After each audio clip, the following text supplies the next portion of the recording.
Welcome, friends and foes, survivors and killers. Let's sit around the campfire together and talk about something a bit bigger than just Dead by Daylight. We as horror fans have an unusual relationship with our favourite genre of media.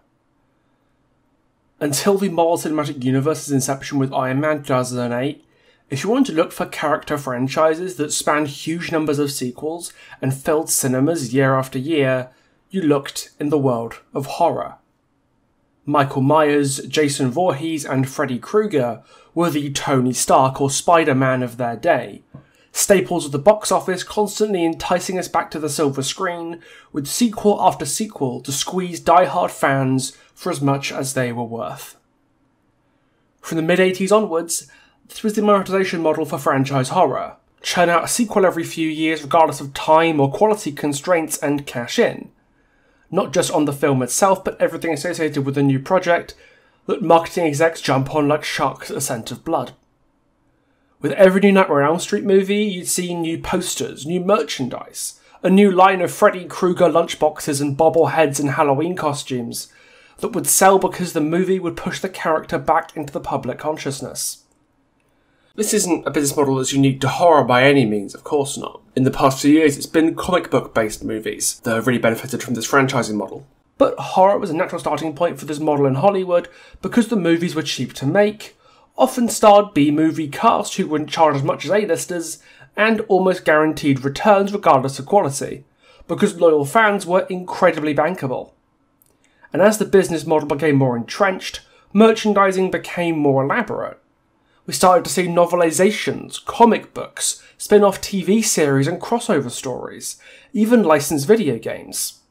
If there was an unclaimed profit avenue for the corporate execs who owned the rights to basically any horror franchise out there, they'd take it without a second thought. And we as fans mostly didn't give a shit. How hard they pushed or even what they were selling didn't matter to us. The worst that they could do is make another movie that wasn't very good, or make a piece of merch that we really didn't want. And that's a risk we're all willing to take to see more of our favourite characters.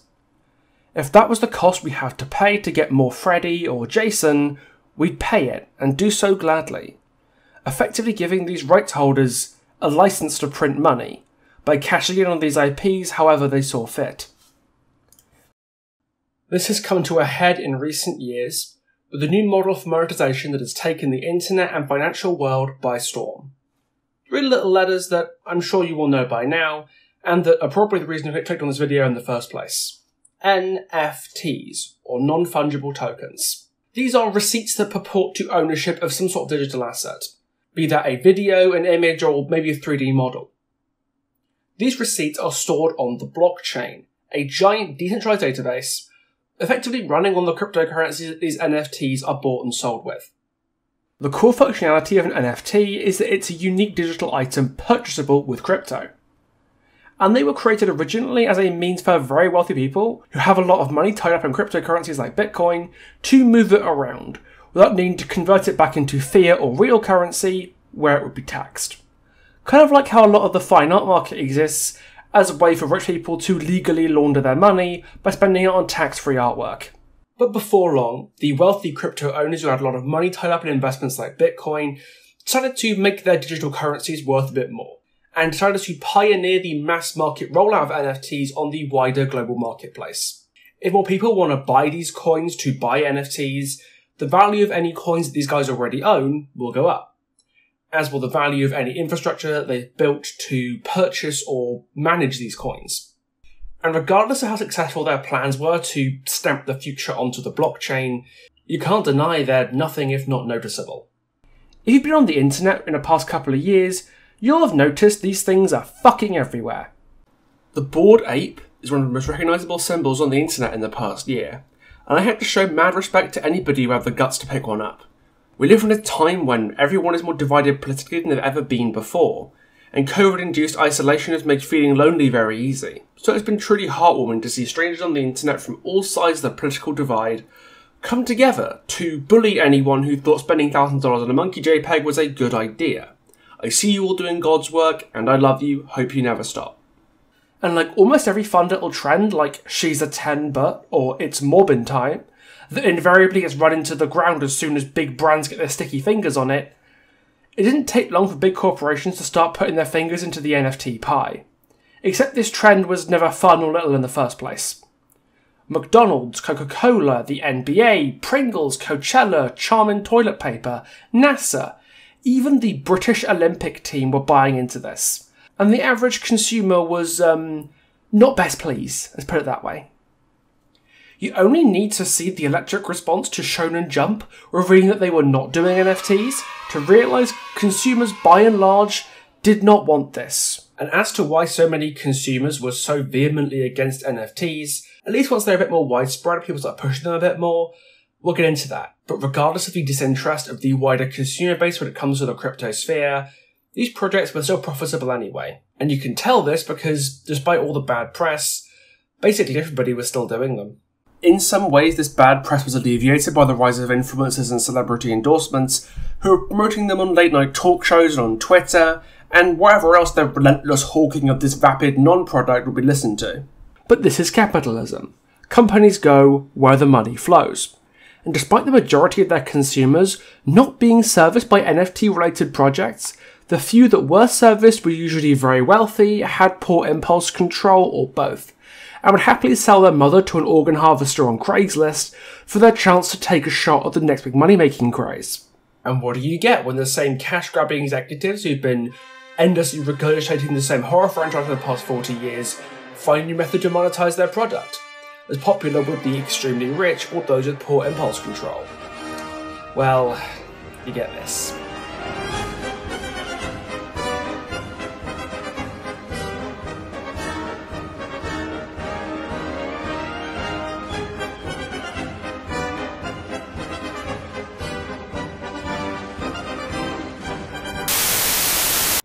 Horror NFTs are well and truly here. Pandora's box has been opened and all manner of nightmares has spilled forth. And that's what I want to talk about for the bulk of this video. How it all went down, how we as horror enthusiasts reacted to these projects being announced, and what it means going forwards with regards to our unique relationship with our favourite brands. I'll be using two case studies as my primary points of analysis.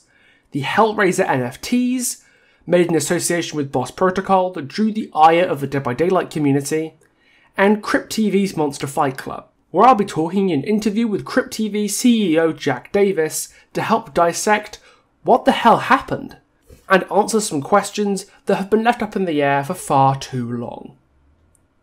So let's jump right in to the nightmare world of horror NFTs, and ask ourselves, is there any going back? Let's start by talking about something that's near and dear to my heart, and fresh in the memories of the Dead by Daylight community. The Hellraiser chapter, which brought with it the arrival of Pinhead as a new killer. When Pinhead got revealed as the killer for the October 2021 chapter release, he provided a breath of fresh air for a few relatively difficult chapter releases back to back. His power provided a new skill ceiling that no M1 killer had ever really reached before. His adaptation was incredibly faithful, and the only real negativity surrounding his release was his bugged lunge, and all the Five Nights at Freddy's fans huffing copium. The chapter would really breeze Springtrap this time, we're sure of it. Since Pinhead arrived on his own without a survivor, the October Survivor release would be coming in the mid-chapter, the original character Michaela Reed.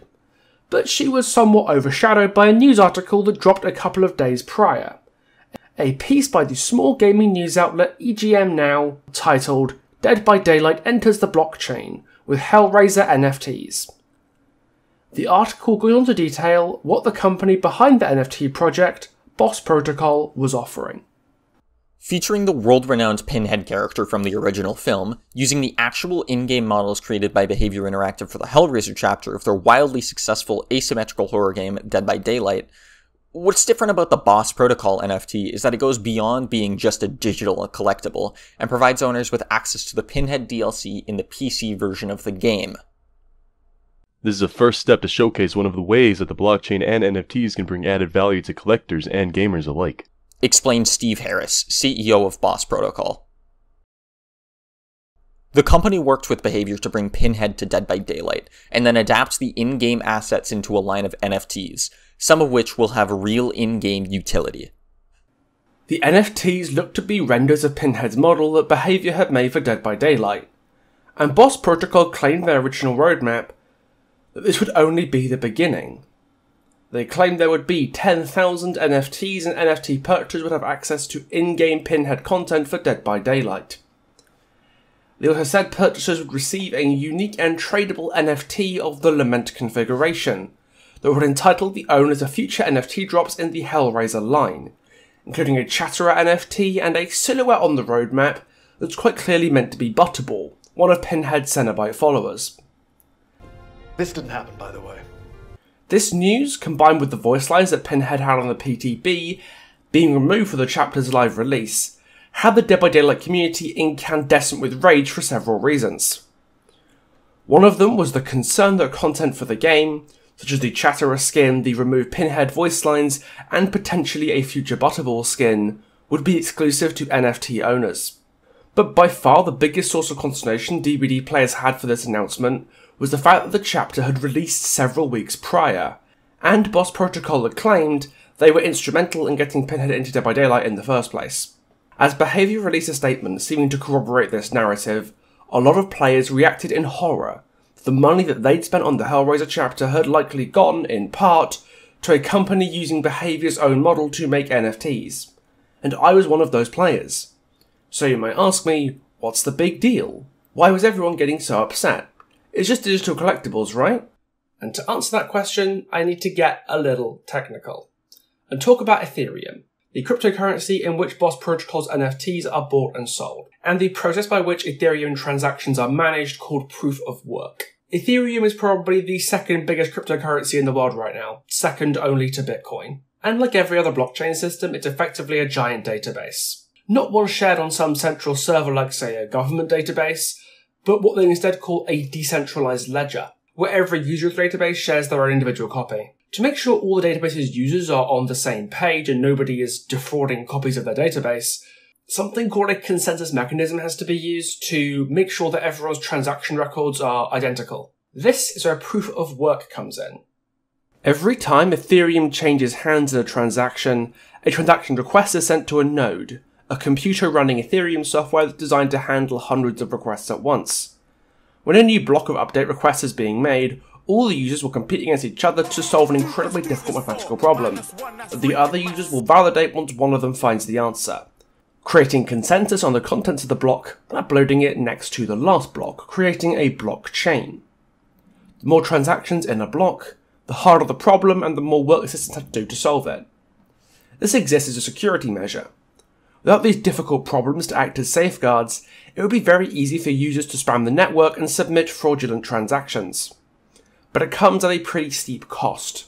In order to calculate as quickly as possible, capital holders will construct enormous mining rigs with dozens or even hundreds of processors to solve these problems quickly, since they'll be rewarded in cryptocurrency for each block they successfully solve.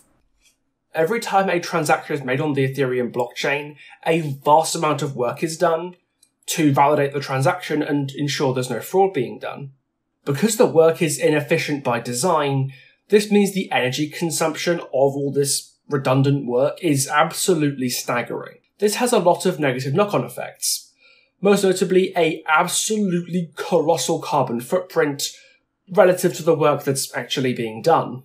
The average NFT minted and sold on Ethereum produces 440 pounds of carbon dioxide, the same as driving a petrol car for 500 miles. And the Hellraiser NFT project promised 10,000 of them. Is the problem becoming apparent yet? Any cryptocurrency using a proof-of-work consensus mechanism is emitting vast amounts of carbon dioxide and exacerbating the already perilous climate crisis. Not to mention all of the other issues associated with NFT projects that take place on the NFT marketplace OpenSea that the Hellraiser NFTs are being sold on, such as the immense amount of art theft that happens on that site, with NFT minters putting up art from artists living or dead that doesn't belong to them, and the proliferation of unethical business practices that you kind of expect to see in a decentralized marketplace, such as wash trading, the act of selling goods to yourself to make them appear valuable and thus inflate the price. Hopefully you can start to see why the implication that Dead by Daylight fans accidentally funded projects like this by purchasing the Hellraiser Chapter DLC got under our skin a bit. As YouTubers like Paulie, Esther, Tootin and myself broke the news, the Hellraiser DLC got review bombed on Steam, and Behavior's reputation as a company had been irreversibly damaged. To attempt some damage control, Behavior put out a Twitter thread to clear a few things up, and it worked. Until they put out another tweet basically kissing Boss Protocol's ass. Behavior worked with Boss Protocol over several months to adapt in-game models for use as NFTs and approved them prior to the release of Pinhead and Dead by Daylight. The NFTs have a chance to grant access to the Hellraiser chapter of Dead by Daylight. Park Avenue Entertainment and Boss Protocol are great partners, and it's been a pleasure to work with them to bring Hellraiser to Dead by Daylight. Find more at Boss Protocol's website. But despite my initial criticism of this statement, I don't think Behavior actually wrote this in hindsight, or at least they weren't the sole authors. Things like abbreviating Dead by Daylight to DBD, something Behavior's official communications very rarely do, decapitalizing the word chapter, the use of Boss Protocol's official Masters of Horror NFT promotion material when Behavior never used promotional material they didn't create themselves. I firmly believe that on some level the people at Behavior were shoehorned into this by the rights holders for Hellraiser Park Avenue Entertainment, because they're the ones who made the deal with Boss Protocol in the first place. Behavior to that contract is effectively a third party. Think about it. If the working relationship between Behavior, Boss Protocol and Park Avenue altogether was as good as they said it was, why would they be so hesitant to tell us about it? How come even senior developers on the game, both former and current, had absolutely no idea this was going on until the public announcement broke? How could a company that, by all accounts, only started existing in about September last year have had influence over the original planning of the license, probably back at the start of 2021? Remember, the agreement was between Boss Protocol and Park Avenue. Behavior was a third party to whatever contract those two drew up. What else is Behavior meant to say in that case? They can't go on record distancing themselves from Boss Protocol without divulging details of the contract made between them and Park Avenue. That risks them lining up for multiple lawsuits. That could tread on the grounds of libel. It could be under breach of contract, because of the NDA signed between Behavior and Park Avenue Entertainment when the chapter was being first drawn up. I think, on some level, this communication was written by the Boss Protocol team, because they're the people who benefit from this information. And you can tell this most clearly, not because of some quirk of language, but because the statements in it are not true.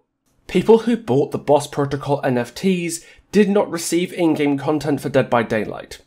And I can tell you this with absolute certainty, because I went on Boss Protocol's Discord server and asked people who bought these NFTs what it was they actually received. One purchaser of a Hellraiser NFT, who I'm going to be referring to with the fake name of Norman, had this to say. When you bought the NFT, what did you actually get? Hellraiser. Then 1 or 2 months later via MoonPay, I got the box. For the third part, Chatterer, they didn't give it. So they didn't give out Chatterer. Good to know. And all of the roadmap, like 99% of the project, isn't delivered because they're a shitty team. Did you get anything from Dead by Daylight? Like a DLC code for the Hellraiser chapter? This is something they mentioned before. Boss Protocol is just a shitty agency spin-off from a company who was bought back by Clive Barker to get back his rights. They did it quick to get money before the buying back. Dead by actually had a bad buzz on it, so it cancelled the NFT part. So you never got a DLC code or anything DVD related? Nope. Actually, I then bought the Hellraiser character on DVD again for $8. Apparently NFT purchasers would also get a physical lithograph. Did you receive this? Nope, really just the roadmap is dead. You get nothing. Just the picture you see on OpenSea and the box model. Yeah, and even the box model's not visible on OpenSea, but I could see it via my shitty MoonPay account. So, Boss Protocol turned out to be fucking scammers. What's that? A crypto startup that came out of nowhere to release a project that had no reasonable way to deliver on its massive promises turned out to be a scam where they just took the money and ran? Like, what an astounding turn of events. Who could possibly have predicted that? One interesting point from Norman's testimony is his claim that Dead by Daylight's bad buzz surrounding the product is what caused behaviour to pull the plug on it, which is consistent with the behaviour employees who have nothing good to say about NFTs as a whole and had no idea this was even happening. And the final NFTs that Boss Protocol's customers received didn't even use behaviour's model. We lost these, frankly, gorgeous works of art, these truly meaningful commentaries on what it means to be human, to instead get these prints made by artist Miles Teves. The Twitter post, written with all the conviction and enthusiasm of a journalist reading out their captor's ransom demands on a Facebook live stream, is the only thing left even relating behaviour and Boss Protocol anymore, and that's a good thing. Because when you look a little bit deeper into Boss Protocol as a company, it starts to become increasingly obvious that these guys were never to be trusted, and behaviour going near them was always going to be a mistake. When we first heard about Boss Protocol, I decided to do a little bit of background research into the company, just to see what we were dealing with. And it's surprising my research into the company's history came up with basically nothing. Boss Protocol's YouTube account was made on September the 15th, and its Twitter account was made on September the 22nd, a full 2 weeks after the live release of the Hellraiser chapter. Their Discord was only made a day later. Their website used to mention their past cooperations with major horror franchises such as Evil Dead and Friday the 13th. Notably, their new website doesn't say that anymore. I just gotta ask, how could an NFT studio that's obviously very new to the scene have worked with Friday the 13th, a franchise that had been in legal limbo for the past 3 years, putting all F-13 licensing stuff on hold? This story doesn't check out, especially when you realise that the logo the Boss Protocol was using is almost identical to the one used by Boss Team Games, the publishers for Evil Dead the game. But Boss Team Games doesn't follow Boss Protocol on Twitter or anything, and there's nothing on either brand's website linking the two together.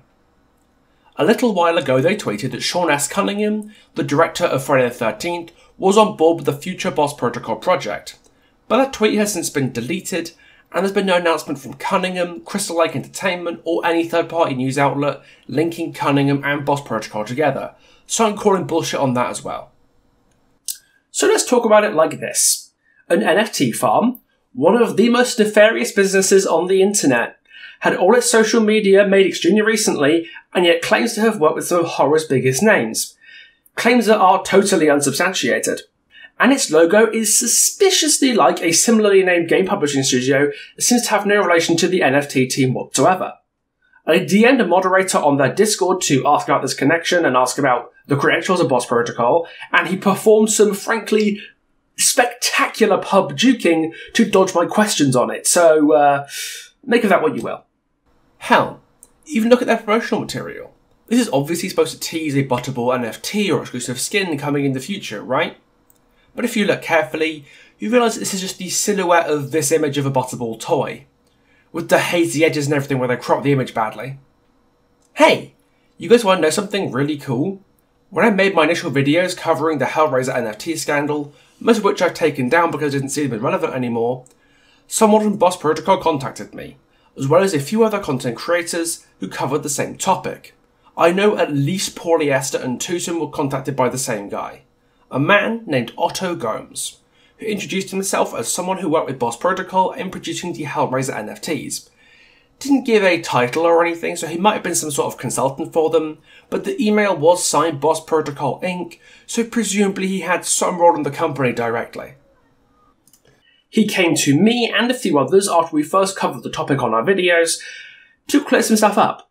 We'd all expressed our healthy skepticism regarding the legitimacy of Boss Protocol, and he wanted to set the record straight about what Boss Protocol was offering and the details of their relationship with Dead by Daylight.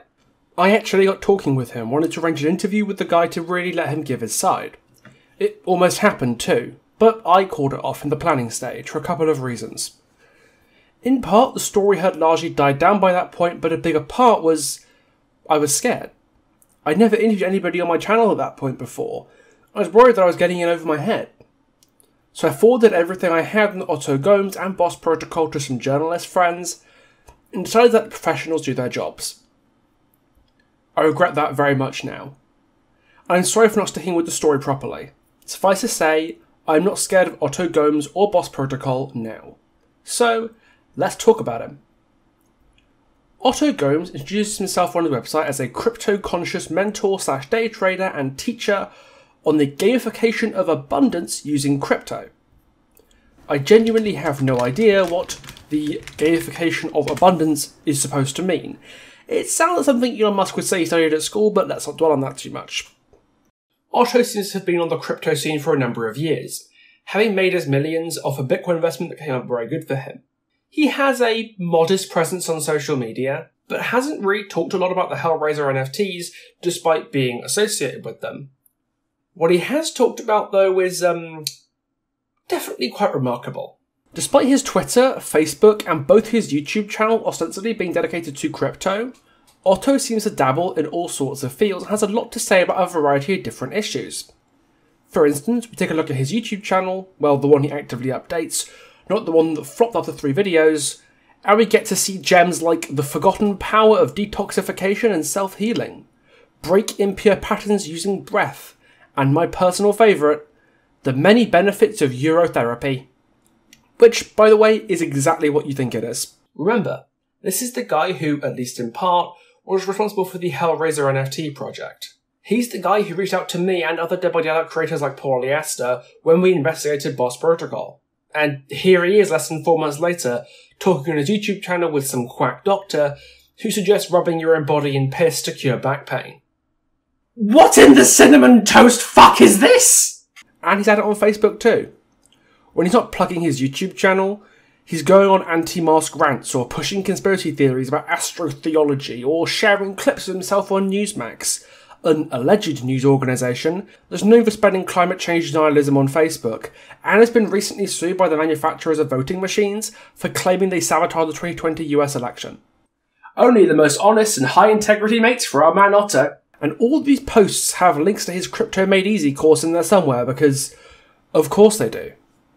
He's even part of something going under the name the Academy of Divine Knowledge, which purports to be a group of teachers and special guests who are sharing many hidden truths regarding the current global situation. Truths that are assisting the great awakening of humanity across the globe. Most of these people I'd forgive you if you hadn't heard of, but one of them is David Icke, who's a household name in the UK for being a professional conspiracy theorist. Kinda like Alex Jones before Alex Jones. He unironically believes that most celebrities and public figures are Jewish space lizards in human skin suits, to get a sense of just how few marbles Otto Gomes' new best mate seems to have remaining. Trust me, I had no idea how far the rabbit hole was going to go with Otto Gomes. I just thought it was going to be a bit of harmless and kind of boring background research to get a sense of the person I was talking to. But, nope, turns out Mr. Gomes is quite the character. The many misadventures of Otto Gomes illuminate something for us about how the relationship between Boss Protocol, Behaviour and Park Avenue operated. Or rather, how it didn't. In my humble opinion, this was a grift from day one, and the buck for that stops firmly at Boss Protocol themselves. Don't get me wrong, Park Avenue definitely did a lot wrong by striking up an agreement with these guys at Boss Protocol, and apparently not taking a proper look at who they're doing business with, but Boss Protocol had no intention of delivering almost anything that was promised. Again, in my opinion. As far as Behaviour's liability in the whole thing is concerned, it's hard to say. Because while this statement would lead us to believe that Behaviour enthusiastically went with Boss Protocol, all the available evidence suggests the contrary. Behaviour's prior word that affirmed the distance between themselves, the license holder, and the third-party Boss Protocol that they made a deal with, and the removal of Behaviour's model from the Hellraiser NFTs support this theory. Every action taken before and since this tweet has thrown its validity into question. So what have we learned as a community from this whole sorry saga? Well, the first thing I would suggest is, contrary to my earlier statements, I don't believe we should be blaming Behaviour for this. The more I learned about Boss Protocol and the shady reality of their NFT project, the more I realised that they probably weren't even talking with Park Avenue, much less Behaviour. These NFTs would almost certainly have happened without Behaviour's involvement. And you can tell this because they're still happening now without Behaviour's involvement. They've come out already without Behaviour's model and without DLC codes for the Dead by Daylight chapter that the license holder is more than entitled to give out. The culpable parties here are Boss Protocol for not delivering on their product and just taking the money and running, and to a slightly lesser degree, Park Avenue for cutting a deal with a company that they really shouldn't have done and failing to take due diligence when investigating them. Everything about it screamed cash grab from the very start. Boss Protocol wanted to squeeze crypto dollars out of NFT enthusiasts and did the absolute bare minimum they could to sell their PNGs of Pinhead to these people before just taking the money and running. And Park Avenue made the deal to license out Pinhead to Boss Protocol because they were about to lose the rights to it to Clive Barker anyway, and wanted to make some last-minute cash before they lost the rights to Clive Barker. Behaviour were strung along for the ride. And while it was a mistake in hindsight, I don't think it's fair to say that Behaviour could have seen this coming or should have done something different. It doesn't make sense to hold Behaviour responsible for something that the license holder chose to do, especially since Behaviour did everything they could to dial back their involvement in the project once the full reality of the situation came to light. It put a lot of Hellraiser enjoyers like myself in a pretty difficult spot, because we couldn't feasibly enjoy our favourite character without the bitter taste of the incredibly harmful product we may have unwittingly put our money towards. And it's especially bad for Hellraiser fans who got excited about the NFTs themselves and bought into them. Because much as I don't care for cryptocurrency myself and find crypto bros as a collective to be some of the most repellent people on the internet, it's still people who share a genuine love of horror getting scammed because of it, and I'm not going to applaud that, you know I'm not going to be losing sleep over it. In terms of what else we've learned, we've also had a perfect case study into just how nefarious NFTs as an industry can be. Because it's entirely decentralized with no regulating authority, if you get rug pulled like Boss Protocol did, you have no recourse, no way to seek justice for what happened to you. Their Discord server has been almost completely inactive for months now, and there's no restitution or fallback option for those who spent their money on these NFTs and got way less than was advertised. And this was all done through a minting process that annihilates the environment and exacerbates the mounting climate crisis. Oh, and we learn one more thing. If you're a Web3 enthusiast looking to make your next big project and a man in Otto Gomes comes to you promising to gamify your abundance and change the way that you spend and earn money, run away. Run a fucking mile. Based on the evidence I've uncovered about him, I believe Otto is either a total fucking lunatic or a skilled grifter preying on total fucking lunatics. And either way, isn't someone you want to be associating with. You know what isn't a scam though? The delicious, sugar-free taste of Wraith Energy.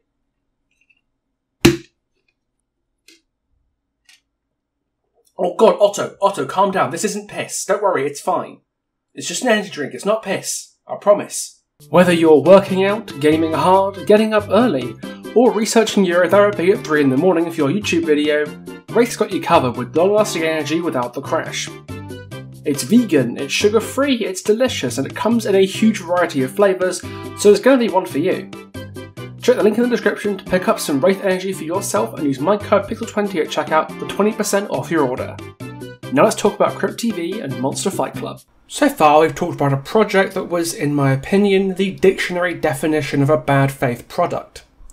One reliant on customers taking what it said at face value only to renege on almost every promise they made once the money had changed hands. Crypt TV's NFT project Monster Fight Club that they announced back in February is a very different story. And a big part of that is because Crypt TV is a very, very different company from Boss Protocol. Boss Protocol sprung up out of nowhere, a company that had no background in anything before the Hellraiser project, and any history they claim to have seems to be fabricated entirely by themselves. Whereas Crypt TV has been a player in the horror scene for years, being probably the second biggest horror channel on YouTube behind only Dead Meat, a channel they've collaborated with a couple of times. Crypt TV made their name producing short creature feature horror films for YouTube, with The Birch especially pushing them into worldwide renown. They've recently started to move away from YouTube and towards actual television, having made 2 seasons of The Birch and the animated series The Woman in the Book Facebook Watch, among many other projects. And one of those projects was Monster Fight Club, an NFT project which Crypt claimed would allow fans to directly interact with the IP and cut out the middleman of YouTube or Facebook. It's hard to construct a full image of what went on back then if you weren't watching it all unfold live, because almost all the communications from Crypt about it have been scoured off the internet. The video on YouTube to accompany MFC's launch has gone private, along with MFC's Twitter account. The links to the official Discord no longer work, and even as recently as a couple of days ago, the Monster Fight Club logo was removed from Crypt TV's Discord server. So, if you wanted to learn about what Monster Fight Club was, whether Crypt TV is still doing it, and just everything that went down in this amount of time back in February, you're pretty shit out of luck. Or at least, you were until now. I decided it was the fair thing to do to give Crypt TV the chance to comment on what I was about to say in this video. So I got in contact with Alyssa, the social director at Crypt TV, who I was on pretty good terms with for a while. I'd been on Crypt streams playing Dead by Daylight with her a few times, so I reached out to her. and asked her if anyone at Crypt wanted to give a statement about what happened with the whole Monster Fight Club business. I expected either to be ignored completely or given some corporate sanitized non-answer that didn't admit any wrongdoing, but was sorry to hear that people were disappointed. What I did not expect was a Twitter DM from Crypt TV CEO Jack Davis talking about arranging an interview. The interview's already been uploaded to YouTube in its entirety unabridged, and that's in the card if you want to see it. But the version presented here is going to be a little bit abridged and use some of my own commentary to help shed some light on a couple of areas that might be confusing. It was a brilliant experience. I've only ever interviewed one person on the channel before, the absolute legend Sergio in my video on The Artist, but this was kind of a step up and I was worried I wouldn't be able to handle it. But Jack was a great guy, very gracious and open, and I'd love to have him back on in the future. And with that, back to past me. Thanks future me for introducing this one. And we're here today with Jack Davis, the CEO of Crypt TV. It is great to see you here, even though we're far apart. It's great to be connected. Could you start out by telling us a little bit about Crypt TV, what you do, and specifically, if you can, relating to the Monster Fight Club project? Right. So Crypt TV was founded in 2015, and I always think that we didn't really find our footing until 2017. But Crypt was, wants to be Marvel for monsters, right? We want to create IP on the internet that can turn into great monster IP, that can turn into TV or movies or video games or live events. So we started in 2015. In 2017, I feel like we started to get our footing. Some of the videos that are popular, like The Birch or The Looksee, came out in 2017. That's when we really started developing this idea of Marvel for monsters. We grew YouTube and Facebook pretty steadily in 2017 and 18. Starting in 2018 or 19, we started to have some problems with YouTube, which I might eventually touch on in our chat. And in 2020 and 2021, the focus really became TV for the reasons I mentioned with YouTube. It became unsustainable for us to really build a business on YouTube. So we pivoted. We made 5 shows for Facebook Watch.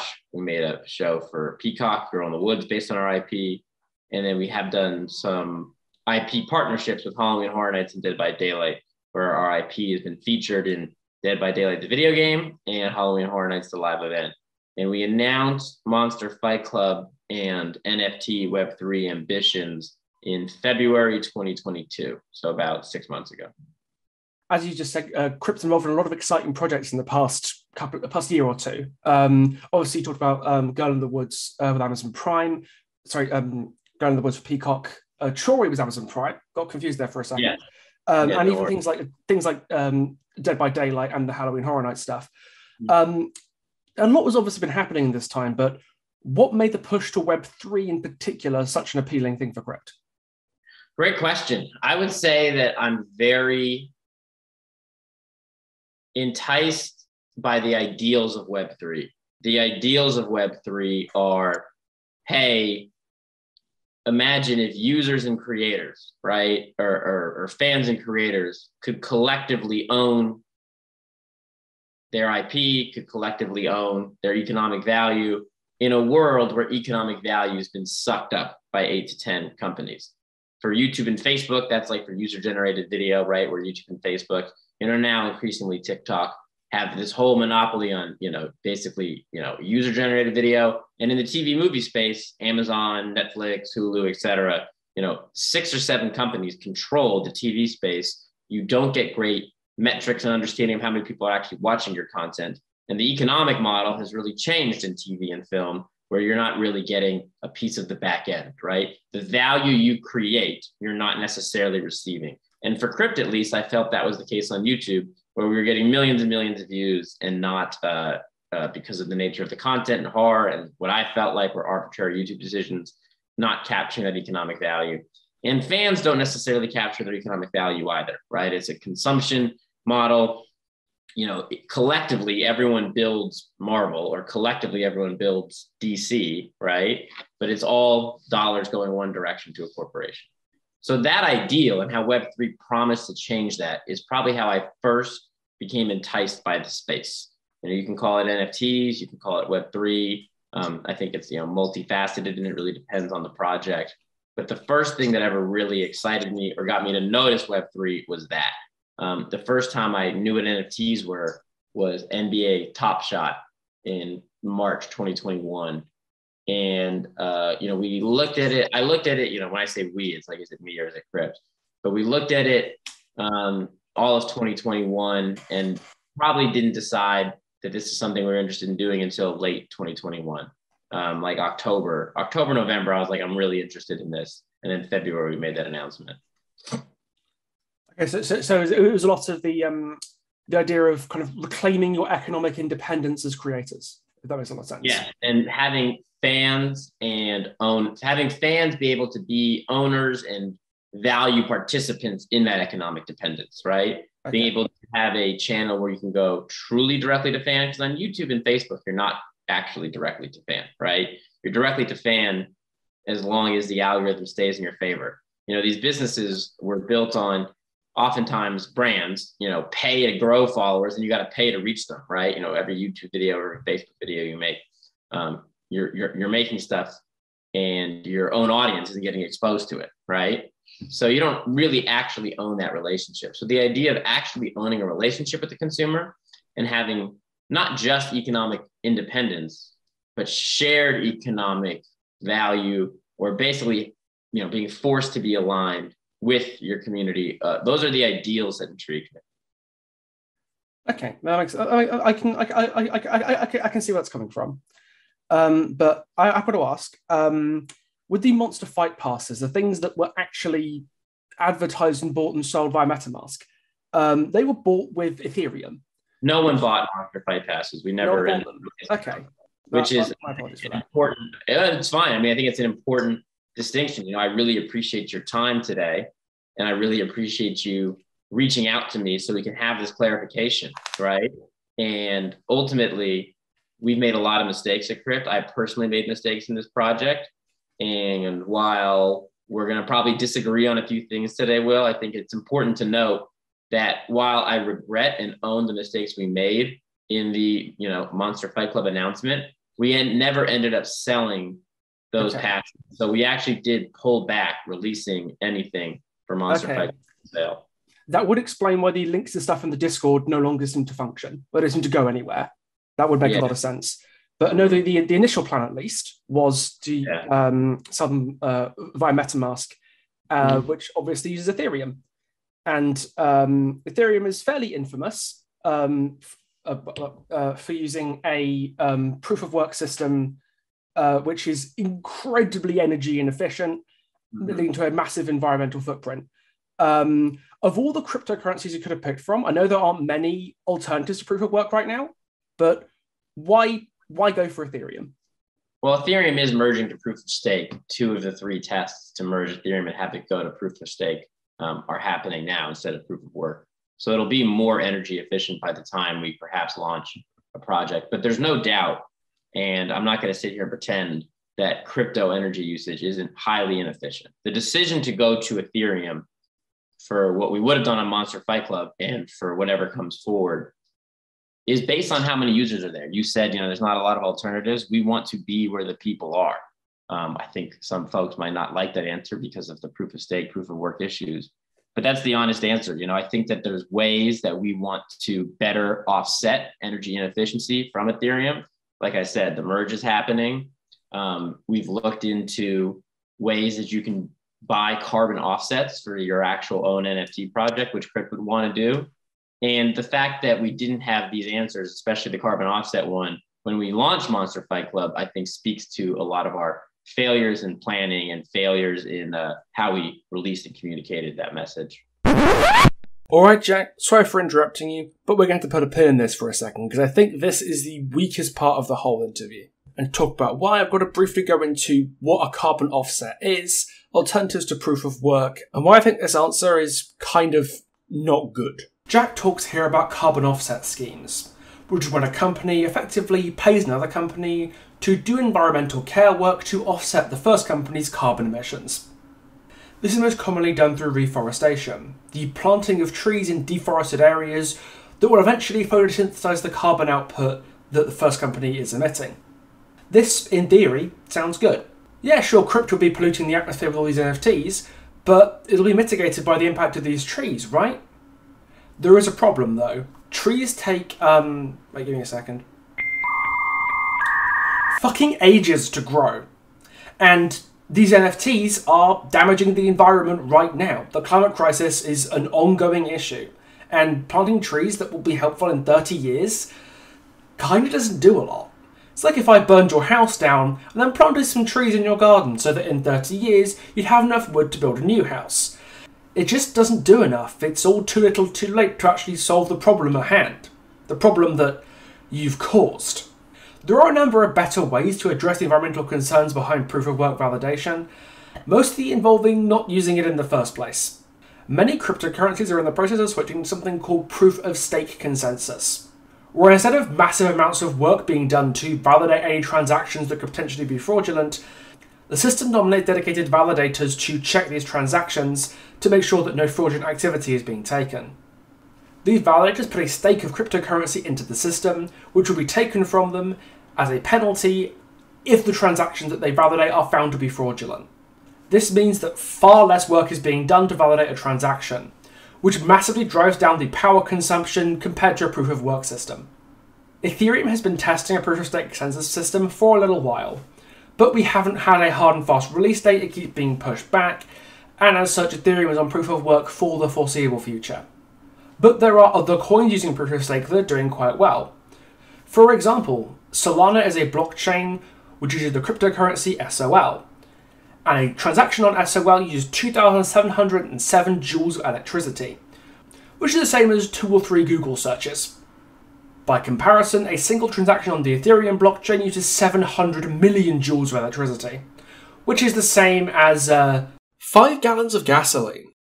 And Solana funds refrigerant destruction programs, which is when synthetic greenhouse gases based on chlorine that are used in old electrical appliances are taken away and safely destroyed, instead of being released into the atmosphere to damage the ozone layer 10,000 times more seriously than carbon dioxide.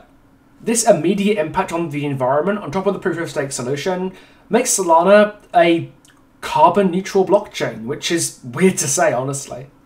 If Crypt really wanted to commit to doing this Web3 stuff right, this is what we should be talking about. I urge Jack and the people at Crypt TV who are behind this Web3 stuff to either not commit to making a single NFT until Ethereum switches full-time to proof-of-stake, or switch coins altogether to a coin like SOL, which actually puts its money where its mouth is, in terms of mitigating its environmental impact. Carbon offsets just ain't gonna cut it. Anyway, back to the interview. During the time, maybe at the end of last year or start of this one, where everyone seemed to be doing it, there's a lot of vocal opposition from consumers to almost any project that got announced. Was that something that you were conscious of when Monster Fight Club was being planned out? I was conscious of it when Monster Fight Club was announced. I probably became aware of the vocal opposition later than you might think. I'm not sure when Dead by Daylight announced the Pinhead thing, or when that was late October 2021. Yeah, that was the first time I was aware of the negativity. I remember that very specifically, and that goes in line with around October, November when I wanted to do this. That was when the Boss Protocol stuff got announced. Yeah, that was the first time I was aware of the negativity. So I knew the negativity was coming when we released Monster Fight Club. We did not, I don't think we either A, planned well for it, B, responded to it well, or C, took enough time to understand the negative sentiments that Crypt community members might have and try to address them in our launch. And if I'm just being completely honest with you, Will, that's just, I think that's poor planning, but that's also just some of the anxiety of when you feel really excited about a decision and then you see that perhaps community members just kind of hope it's going to go well, right? And I think we could have communicated much better. I think we could have paid way more attention because I knew it was existing, but there's a difference between knowing something exists and really taking the time to pay attention to who's upset or is vocal against NFTs, why, and how to engage those concerns, even if people don't agree with you. And I don't think that we, in the run-up stage to announcing Monster Fight Club, nor in the immediate aftermath of Monster Fight Club, handled that well, and I feel regretful and sorry for that. That's very respectable, and at least from the outside, that looks very consistent with how things actually span out. I know Dead Meat, for example, when there was a lot of pressure on James and Chelsea to respond quickly, and has the backlash that Crypt received because of the such as the Dead Meat tweets had a meaningful impact on the success of MFC, or what you've got planned going forward? Is it something that you're? Well, it definitely had a meaningful impact because we're kind of changing what we're doing and are have pulled back and never released Monster Fight Club, so we could give a way more thoughtful entry into Web3 in what we're building. And whenever we do come out with something next, have vast details. The carbon credits I mentioned to you are just one example of many of wanting to come out with a firm plan so we can show definitively how we believe a project that we're building speaks to those ideals that attracted me about Web3 of actual fan ownership and actual community line building, and isn't just scammy like everything else. I know some folks will always think Web3 and NFTs are scammy, which I respect. I think that it doesn't have to be. And I think the thing we did wrong with Monster Fight Club, which the fan sentiment really helped, is make us really pull back. And, you know, look, prices at Ethereum were way higher in February than they are now, like 3.5 times higher. So instead of the fan feedback really did make a I hope ultimately positive response, because instead of just releasing then where prices were a lot higher, right? We would have made a lot more money. We felt like, you know, a lot of this anger is justified. Maybe we haven't thought our way through. Maybe we just, you know, went out a little quick with this release because we were excited instead of thinking through all the steps and engaging the community the right way. And that's why we pulled back. And to speak to the James and Chelsea tweet, you know, James and Chelsea are amazing people, right? I'm very blessed to have actually known them in person. And, you know, it's something different about meeting someone in person. I've enjoyed getting to know you, Will, but I hope we also eventually get to, you know, share the same space. And I've shared the same space with James and Chelsea a few times. And to all the Dead Meat fans out there, they really are wonderful people. They're really wonderful people in person, the way I think they are on the internet and with their community. So, of course, it's disappointing and hurts your feelings when someone you've worked with and like expresses dismay, but that's their right. And I think that that's completely their right to not want to support a product or want to speak out and say that they're anti-NFTs or Web3. I respect James and Chelsea immensely, and I continue a friendship with both of them regardless, right? You know, I mean, they can disagree with Crypt's decision. I completely support them publicly disagreeing. When I've seen them in person or when I've talked to them, you know, hey, they're allowed to have their disagreements with me. I still think they're amazing people and wonderful people, and would be open to working with them in the future. That is good to hear. On the topic of the future of NFC and Crypt TV's adventures in Web3, because everything seems to have effectively shut down, the link in the Discord no longer works, the link's taken off Twitter. The only evidence that MFC really existed beyond some tweets is the fact that the MFC logo is still on the Crypt TV Discord. You said, obviously, you're looking to provide the project with things like the carbon offset scheme and a bit more transparency. What kind of product do you think you're looking to assemble at the end? Like, if you to unveil a shiny new Web3 project, what sort of thing would it look like? And do we have a kind of time frame for this? That's a great question, Will. And it's something that I'm going to provide the details I can now, but would happy to provide details for you again in the future and come back on. I don't know if you're going to want to have me back on, but if you do, I will come back on as we keep fleshing this out. I want to mainly talk about a few core components before, you know, without getting into the nitty gritty details. The concept of DAOs actually owning things and an NFT being access to a DAO is a very interesting and important concept to me. And can we actually give some of our IP to a DAO? That's something I'm really researching and would love to have as part of the next project, right? Where ownership in the Crypt NFT gives you actual ownership in something, right? You can give CCO, the common rights to a DAO. You can do that, right? Crypt has a vast library. You know, the idea of Web3 is supposed to be that when people have ownership of something, they want to proliferate it. And then if they actually proliferate it, the value accrues back to them. So I'd love to give some of our IP library and build a plan where we're actually giving some of our IP to a DAO and be progressively giving more and more Crypt IP to a DAO. And then actually progressively having something where folks can make their own monsters and the DAO either can own those, or Crypt will just help the TV and movie rights of fan-generated monsters, right? So how can we actually create a mechanism where we're giving our IP to people so they own it and are doing creative things with it? And to me, DAOs are a unique structure to doing that, right? A lot of this stuff is like, why Web3, right? Well, why can't you just do that on Kickstarter, right? Why can't you just do that some other way, right? The mechanism of a DAO, being an organization that owns and makes decisions that people can buy into, I think is very, very unique. And the nature of a smart contract that you can't just reverse it and pull it back if it doesn't work.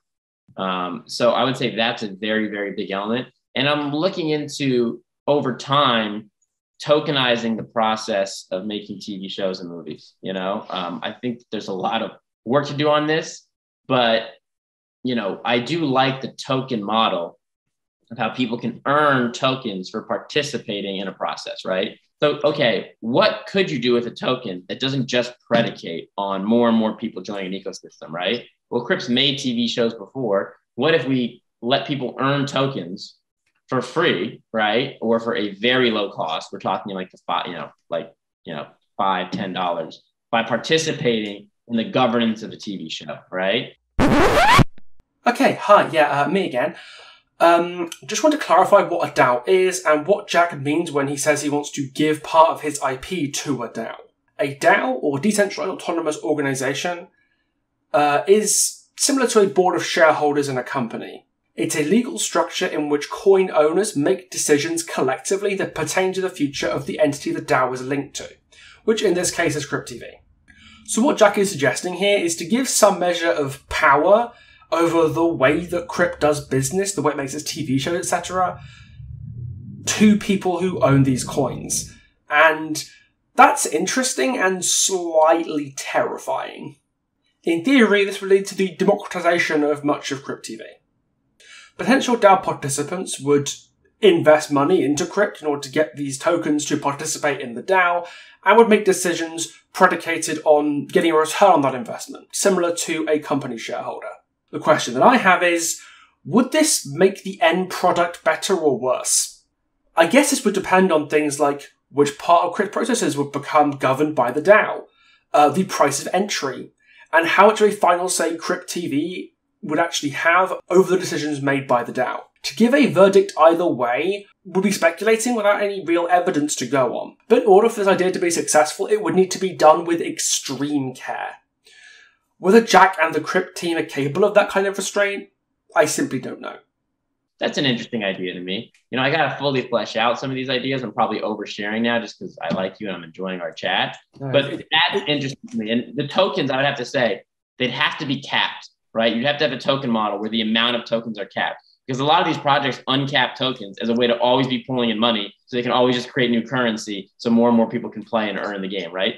That is very scammy. We'd have to have something where the amount of tokens the tokens in the system are capped. You earn them by participating, and Crypt buys and burns our own token with potentially profits from making the show and selling it to Netflix, Hulu, Amazon, whatever.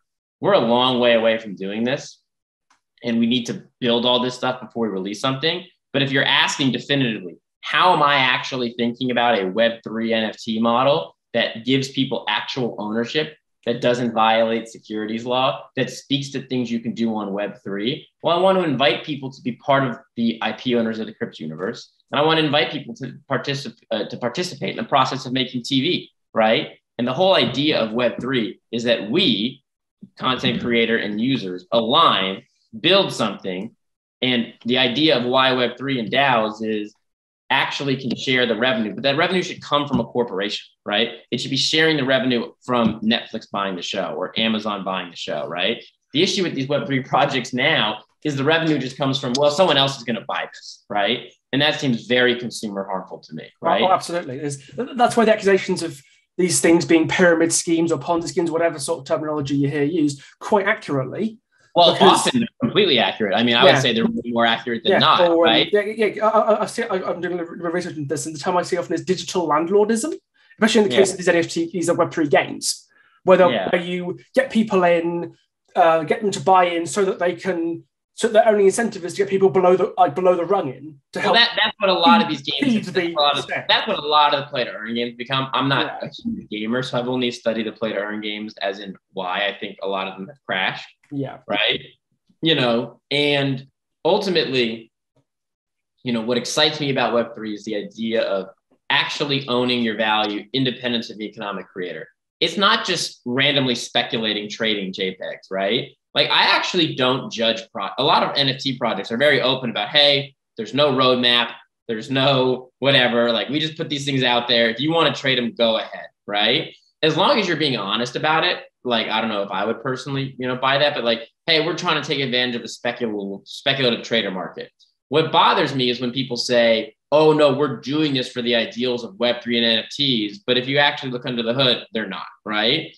So I probably droned on a little bit there and probably overshared because sometimes I'm excited I do that.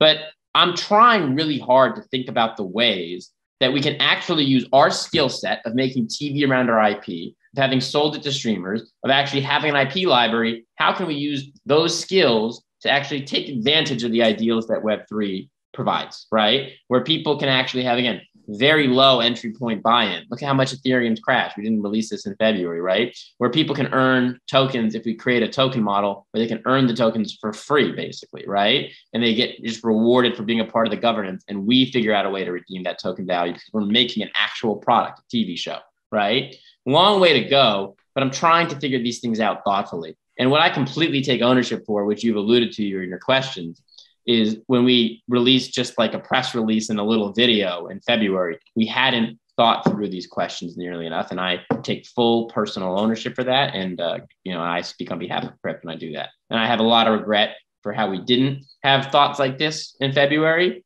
and how we responded to some negativity. So, what have we learned? What are the big takeaways from the interview with Jack? Well, first things first. Even though Monster Fight Club all but crumpled in on itself, Crypt is not done with exploring the Web3 space just yet. More stuff is coming. Might take a while, and it might not be different from Monster Fight Club, but it's coming. Jack's clearly a man who's committed to the idea of Crypt TV embracing Web3, and if that inherently is a deal breaker for you, can't say I blame you, honestly. My biggest point of concern is, as you might expect, the environmental impact of NFTs and how useless the carbon offset scheme Jack suggests in the interview would ultimately be to combat that. There are a couple of ways, as I mentioned earlier, to actually do something about the immense carbon footprint that makes NFTs minted on proof-of-work blockchains so reviled. And I hope Jack and the Crypt TV crew realise that pursuing these means is in everyone's best interests. Which brings me to something positive I had to say about Crypt TV's response. When their community turned on them after the absolute disastrous launch of Monster Fight Club, they actually relented and backpedaled on the project despite the massive returns that inflated Ethereum prices promised. If it was a heartless money-making scheme like Boss Protocol's Hellraiser NFTs, I'd have no doubt they'd have just powered on through and taken the PR hit to make some quick cash. But that isn't what happened. And that buys Crypt TV a level of good faith from me that I don't reserve for basically any other crypto project. I know obviously mass blockings on Twitter don't mean a lot to a lot of people, but to the people who it happens to, or getting kicked from the Discord, for just not knowing what's going on and being quite skeptical, I think it was understandable. Let's put it that way. Yeah, I have a lot of regret about that, and I apologize specifically to Crypt fans who got blocked too quick, who got blocked for expressing fair skepticism. It completely was mass blocking. That was not an effective idea and strategy, and I completely regret it. Jack freely admits that Crypt's mistakes back in February were just that, mistakes. I think Jack and the other people at Crypt genuinely want to make something good for their community and mend fences. That's why he agreed to the interview in the first place. Crypt could absolutely have gotten the message out without me. I'm a channel that's literally 1% of Crypt's size, but Jack agreed to the interview because he wanted to make sure he was able to reach Crypt's doubters and restore the bridges Crypt burned back in February. Everything from Monster Fight Club's cancellation to Jack's willingness to apologise in his interview tells me this was a project ultimately made with good intentions, for Crypt to make something worth making.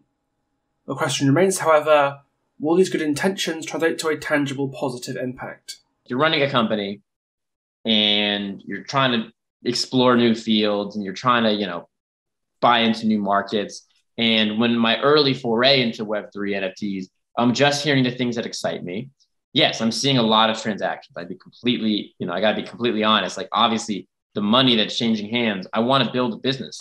I don't want to just build a business because I want Crypt to grow. Like, I want to take care of my people. I want to keep my people employed and get them jobs and get them paid. I've been really influenced by my negative experience on YouTube, where, The Birch, 40 million views, we made like $1,500 in YouTube ad revenue, right? So I've been really excited by the ideals I've been hearing about Web3. I saw all the action, and I still feel very strongly about the ills of streaming TV as it affects that business model and creator power, and the ills of YouTube and Facebook, right? So I jumped in. I'm very comfortable with people saying, look, there's nothing you can do in Web3 or NFTs that we think is worthwhile. And as long as you're doing it, we don't like it, don't want to support Crypt. That's someone's opinion. That's fair, right? What I care about is that I can structurally point to why we're doing Web3, why I think it actually is a real idea with real value, why we're trying to innovate on the space and create what it could be or should be. And then in general, we handle our communication better moving forward. And if people don't want to participate in it, you don't have to participate in it, right? But obviously, I want to improve on the mistakes of February. The way I see it, it's all just words. The ball is in Crypt's court to get these lofty ideas off the ground. For all we know, they'll be the ones to crack the Enigma code and finally find a practical use for NFTs and Web3 solutions in this field, or it'll all collapse and the whole thing will have to be ignominiously ignored, just like Monster Fight Club was. Speaking personally, the only concern that I have about Crypt TV's future in Web3 is the environmental impact of sticking with a proof-of-work validation system, because that's the only part of the project that negatively affects people who aren't involved in it. Like, I'd love to have Jack back on in the future, but I want it to be a celebration of progress, to talk about how much Crypt TV is improved and is making great things for the future, instead of a grilling because his PNG of the Luxie with a trucker hat on it burned down half the Amazon rainforest and put most of the nation of Bangladesh underwater. I've got a pretty utilitarian view on this. As long as you're not hurting anybody else, I don't really care what you do, even if what you're doing is ultimately self-destructive. And if the environmental issues cease to be a concern, I don't really see the problem with Crypt TV making their own in-house NFTs that don't contribute any art or copyright issues. I mean, I think it's a bad business decision, but I don't think it's morally reprehensible to invest in something stupid. If Crypt TV can beat the odds and actually make something good out of their investment in Web3, I'd be surprised, but I'd be happy that a company that makes a product I like has been able to make progress in a new space without actually hurting anyone. I'm still not going to buy the product, but as long as it isn't harmful, I don't really see the problem. And if it doesn't work out, well, I don't really care. The only people that it's hurting are themselves and the people who bought into it knowing their investment was a risk. But if you're a little bit more hardline and flat out refuse to associate with any company that even goes near Web3, that's fine. It's your prerogative. You're a consumer. You can boycott or support whatever business practices you want. And that's my message to horror communities who don't know how to deal with the fact that their favourite Saw or Scream or Texas Chainsaw has just come out with an NFT project, or are frightened that your favourite might still do so.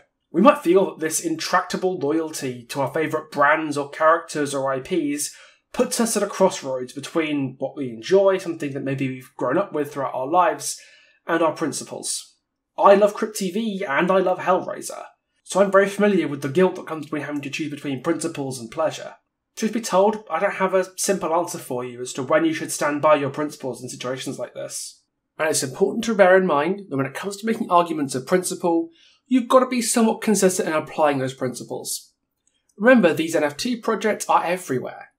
If you refuse to go and see the new Scream because they made NFTs, and then pop over to McDonald's to get a McRib, you've got to make that make sense, you know? And if you're going to give somebody shit for buying Pinhead or the Luxie in Dead by Daylight, you'd better not have bought the Saw Tome or any of the Attack on Titan cosmetics because they're exactly the same, if not worse. A big part of using your voice as a consumer is knowing how to pick your battles. And you don't need to be Diogenes in ancient Greece living out of a wine barrel to criticise business practices that you don't agree with. Sometimes these projects are going to be like Boss Protocol, where they're a heartless money-making scheme that, despite being revolting and possibly fraudulent, aren't really marketed to you and will make their money regardless of whether or not you're involved. I don't feel guilty telling people to buy the Pinhead DLC if they want to play him, because the people who are responsible for the heinousness of the project have already made all the money they're going to make. They've taken their crypto dollars and run, so what you do doesn't really matter anymore. It serves no practical purpose. And at the other end of the spectrum, we've got projects like Crypt TV's Monster Fight Club. Crypt TV are a company that massively depends on their consumers to validate their decisions. Without the continuous support and approval of their community, their projects and ultimately the company will flounder. This is where your voice as a consumer is at its most powerful, and it's a perfect time to use that voice. As individuals, we are all but powerless, but as a community, we're unbeatable. Just as we pack movie theatres to welcome our favourite icons back, or binge streaming services to catch the latest flick, we stand together too when it's time to get our voices heard and enact change for the better. But regardless of what you do, whether you forgive and forget or stick to your guns, it's important to remember this was not your fault. If you're the kind of person like me who felt that sinking feeling in your gut, when you felt that you had to pick between your conscience and your passions, let it radicalise you, rather than lead you to despair. Pandora's box is opened and there's no closing it now, but no matter what you do, remember it wasn't you who opened it. Well then, everyone, thanks for sitting through this one. It must have been a marathon, but I hope it was worth your time. Big thanks once again to Jack for his time and attention in this interview. He didn't have to do this, and I'm very grateful that he did. And thanks also to my patrons, who help me keep the lights on while I'm annoying the YouTube algorithm by barely uploading for 2 weeks while I work on this thing.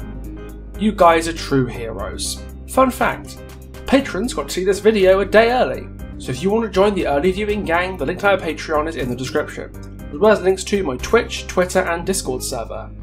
And don't forget to take a look at the Wraith link down there as well, whose partnership helps out a bunch. Just use code PIX20 at checkout for 20% off your order. Well, on that note, I guess I'll see you next time, for something a little more low-key. Ta-ta for now.